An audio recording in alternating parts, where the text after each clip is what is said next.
નમસ્તે આદરણીય મહાનુભાવો। આજે 25 નવેમ્બર મહારાષ્ટ્રના નિર્માતા પ્રથમ મુખ્યમંત્રી યશવંતરાવ ચૌહાણની 41મી પુણ્યતિથિ છે।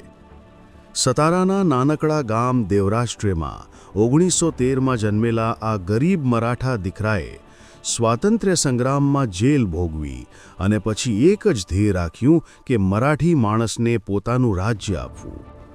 1956માં દ્વિભાષી બોમ્બે રાજ્યના મુખ્યમંત્રી બન્યા અને સંયુક્ત મહારાષ્ટ્ર આંદોલનની આગેવાની લઈને 1 મે 1960ના રોજ મહારાષ્ટ્ર રાજ્યનો જન્મ કરાવ્યો। તેથી જ તેમને મહારાષ્ટ્રના શિલ્પી કહેવામાં આવે છે।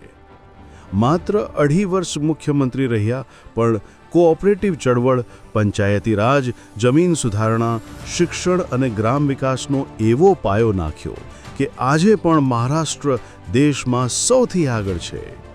1962ના ચીન યુદ્ધમાં રક્ષામંત્રી બનીને દેશની સેનાને મજબૂત કરી, પછી નાણામંત્રી, ગૃહમંત્રી, ઉપપ્રધાનમંત્રી દરેક જવાબદારીમાં દેશને મજબૂત બનાવ્યો। આજે 41 વર્ષ પછી પણ મહારાષ્ટ્રનું દરેક ગામ, દરેક સહકારી સંસ્થા તેમની દેન છે।